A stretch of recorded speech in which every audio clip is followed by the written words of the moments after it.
J'ai tenu ce matin à passer vous dire félicitations à toutes les forces de Pau et de la région par extension. Félicitations pour le travail abattu.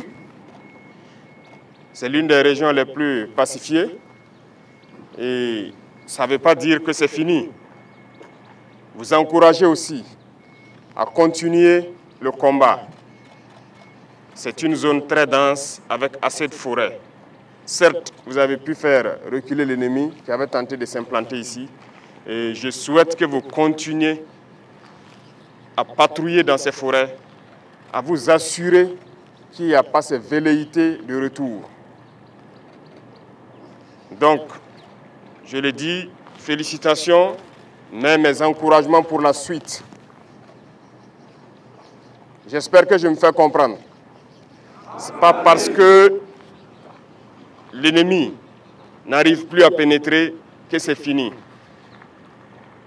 C'est une guérilla et ici nous sommes au Centre national d'entraînement commando. Un commando, il sait ce que ça veut dire les infiltrations.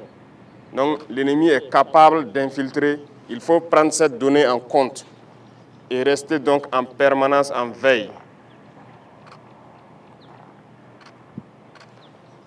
Après cela, je souhaite que chacun puisse méditer encore son engagement. Son engagement parce que nous avons une guerre qui nous a imposée. Et aujourd'hui, plus que jamais, je pense que toutes les forces qui combattent doivent comprendre pourquoi nous nous battons. Et je dis souvent aux chefs d'éléments de pouvoir expliquer aux hommes pourquoi on se bat. On ne se bat pas parce qu'on veut se battre.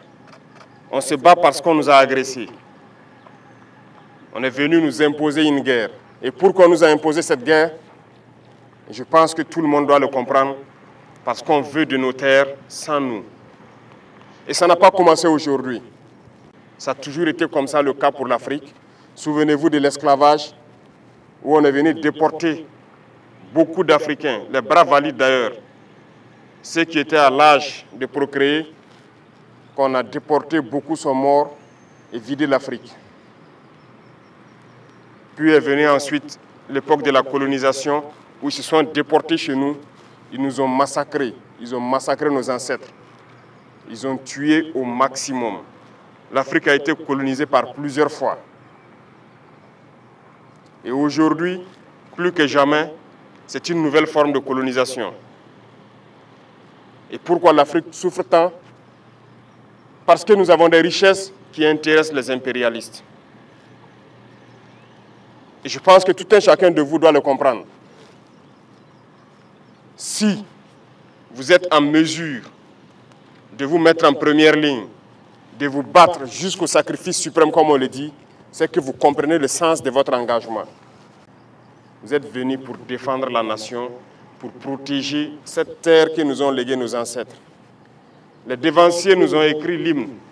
Et je pense que quand vous écoutez l'hymne du Burkina, ça commence par contre. Parce qu'ils se sont opposés à plusieurs formes de colonisation. Le Burkinabé est contre l'humiliation.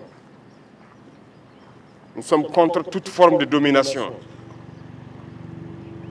Le Burkinabé est contre le néocolonialisme.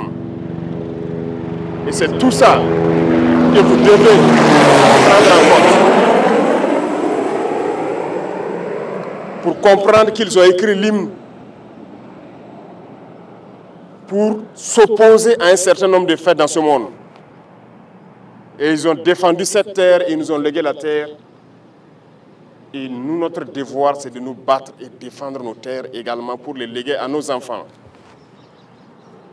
Aujourd'hui, nous nous battons, mais pas forcément pour nous, mais pour nos enfants. Qui ici n'aime pas son enfant pour ceux qui ont des enfants? Tout le monde aime son enfant. Si un danger devrait arriver à un enfant, le papa préfère prendre le danger pour épargner l'enfant. C'est pour dire que le père préfère mourir pour que son enfant survive. Donc nous nous battons aujourd'hui, c'est pour les générations à venir, pour les léguer de meilleures terres et qu'ils puissent vivre à l'aise. Donc il n'y a pas de réserve dans ce combat. nous nous opposerons à tout ce que ces dominateurs veulent nous imposer.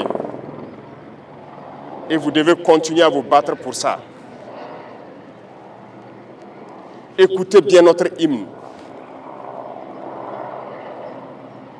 Et ça doit vous donner plus de motivation.